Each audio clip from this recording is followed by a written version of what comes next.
Stephen responded, "Brothers and fathers, listen to me. Our glorious God appeared to our ancestor Abraham while he was still in Mesopotamia, before he settled in Haran.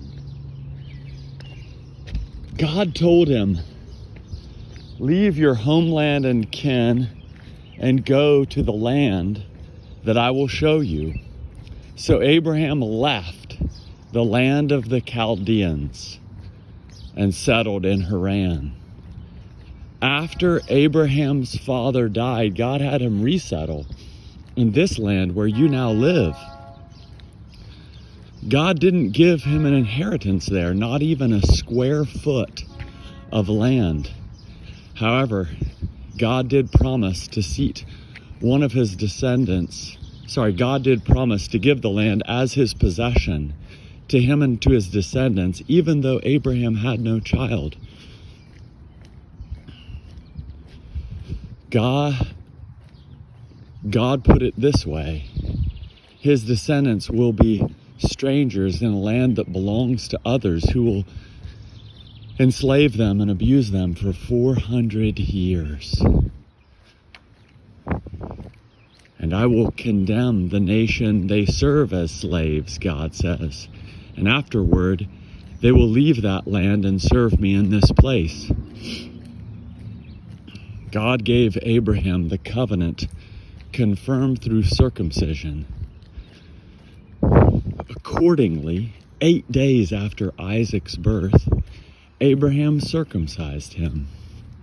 Isaac did the same with Jacob, and Jacob with the 12 patriarchs. Because the patriarchs were jealous of Joseph, they sold him into slavery in Egypt. God was with him, however, and rescued him from all his troubles. The grace and wisdom he gave Joseph were recognized by Pharaoh, king of Egypt, who appointed him ruler over Egypt and over his whole palace. A famine came upon all Egypt and Canaan, and great hardship came with it. Our ancestors had nothing to eat.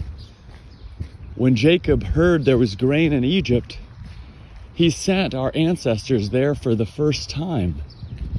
During their second visit, Joseph told his brothers who he was, and Pharaoh learned about Joseph's family. Joseph sent for his father Jacob and all his relatives, 75 in all, and invited them to live with him. So Jacob went down to Egypt, where he and our ancestors died. Their bodies were brought back to Shechem and placed in the tomb that Abraham had purchased for a certain sum of money from Hamor's children who lived in Shechem. When it was time for God to keep the promise he made to Abraham, the number of our people in Egypt had greatly expanded. But then another king rose to power over Egypt who didn't know anything about Joseph. He exploited our people and abused our ancestors. He even forced them to abandon their newly born babies so they would die. That's when Moses was born. He was highly favored by God, and for 3 months his parents cared for him in their home. After he was abandoned,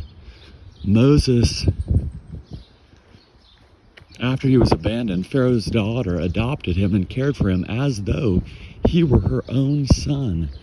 Moses learned everything Egyptian wisdom had to offer. And he was a man of powerful words and deeds. When Moses was 40 years old, he decided to visit his family, the Israelites. Morning. He saw one of them being wronged, so he came to his rescue and evened the score by killing the Egyptian. He expected his own kin to understand that God was using him to rescue them, but they didn't. The next day he came upon some Israelites who were caught up in an argument. He tried to make peace between them by saying, "You're brothers, why are you harming each other?" the one who started the fight against his neighbor, pushed Moses aside and said, "Who appointed you as our leader and judge? Are you planning to kill me like you killed that Egyptian yesterday?" When Moses heard this, he fled to Midian, where he lived as an immigrant and had 2 sons.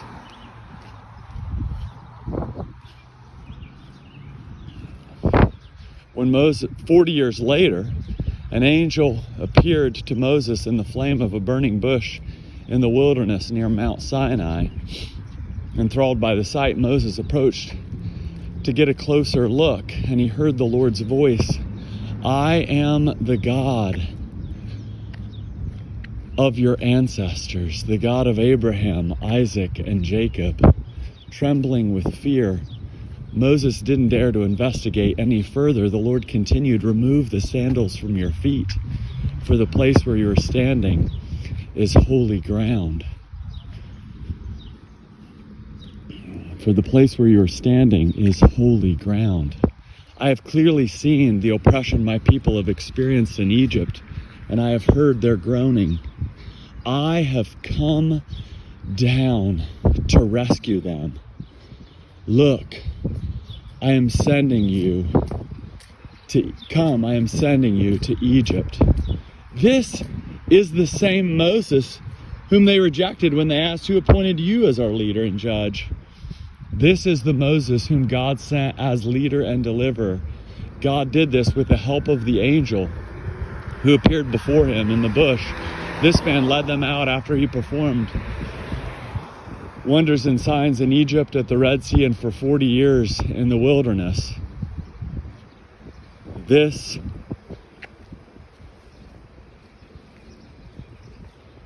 is the one